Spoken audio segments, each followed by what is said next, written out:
If you've seen my recent video of 25 online math programs, you might remember seeing Dreambox Math. Even though I have reviewed it briefly a couple of times on my channel, I haven't yet had the chance to make a full review video. So today we're going to review Dreambox Math and see everything that this online math program has to offer. So if you've never heard of Dreambox Math, here is a little overview. Dreambox is an adaptive online math program for kids in kindergarten through 8th grade. It's designed to be used for about an hour per week to help improve your students' math skills. It is very visual and uses virtual manipulatives to help kids understand and practice a variety of different math concepts. This is not a full curriculum, so if you were looking for something that's actually going to teach the math concepts, then I do have a lot of videos on my channel that you can watch that can help you find a program like that. But if you are looking specifically for a math practice tool, then keep watching. You can sign up for Dreambox Math with a 14-day free trial to test it out. After that, you'll pay $12.95 a month for one student. You can also get a family plan for $19.95 a month, and you can save more by purchasing a 6-month, 12-month, or lifetime subscription. When you sign up, all you need to do is pick your child's grade level and they can get started. When I first signed up for this, I think I picked 8th grade, but I did find it a little bit difficult to figure out what I was supposed to do in some of the exercises. So I tried putting it down to 4th grade so that it would show me some easier topics. But I guess since it's adaptive and I was able to complete the other exercises, it just kept giving me similar exercises. It didn't change them to 4th grade topics. So just be careful and make sure that you are choosing the right grade level to start. I think that if I had done terribly on what they gave me, that it would eventually have given me something easier. You can also assign specific topics in the parent dashboard, and I will show you how to do that later in the video. So here is the student dashboard. There are 6 different activities I can choose from here. You can go in any order you want. Just pick one of the activities and get started. If you finish any of these, then a new activity will pop up to replace it. When you open an activity, there will be an explanation of what to do. This will be read aloud as well by an AI voice, and I will let you hear how that sounds in a lesson in a minute. If you aren't sure what to do, you can click this hint button. At first, I needed to do this a lot because I was not always sure what to do with all the tools. It was helpful.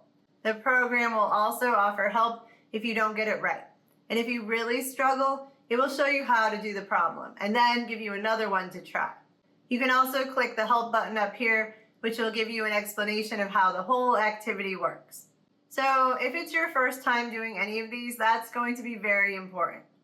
Up here, you can change some settings like turning the music and sound on and off, turning the captions on or off, and choosing a different AI voice. Okay, let me just show you a couple of activities now so you can see how this works yourself. Here's one way to subtract 3/5. Try using the blocks to help you.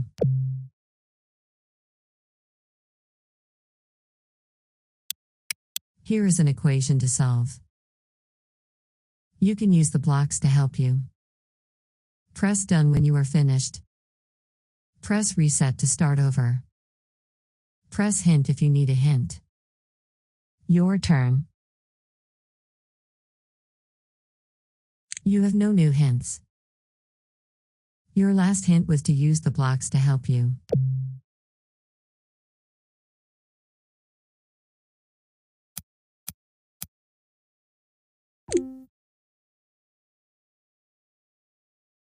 (7/5 minus 3/5 is 4/5.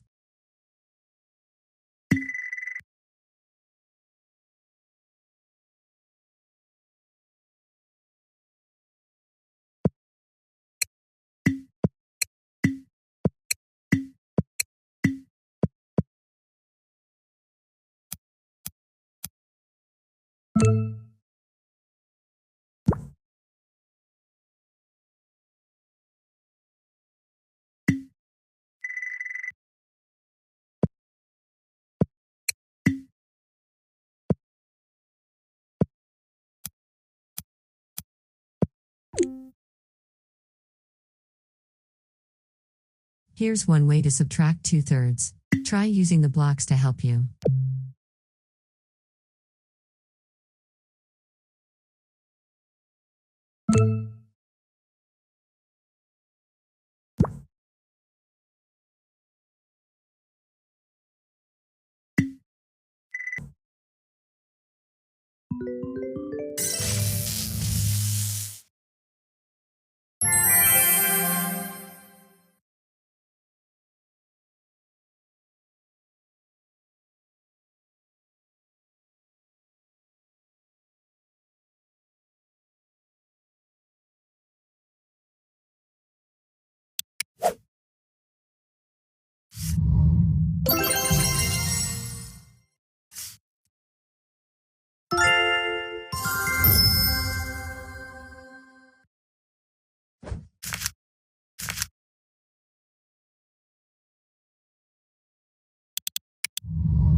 Use the tools to identify a 0 on this function. Enter the coordinates of the point.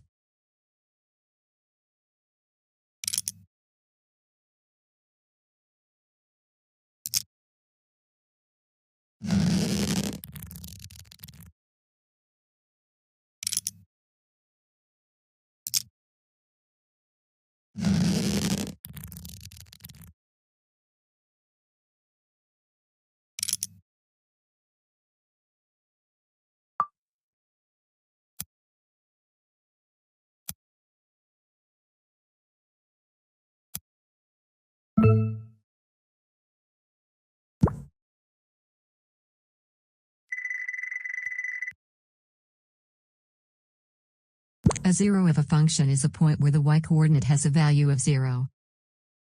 Some functions have more than one 0. Select the hint button again to hear a different hint. A 0 of a function is a point where the curve crosses the x-axis. Select the hint button again to repeat the previous hint.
So that's what the activities are like on Dreambox. There are a lot of different activities based on the topic, but they are all very visual, and most of them include some kind of virtual manipulative to do.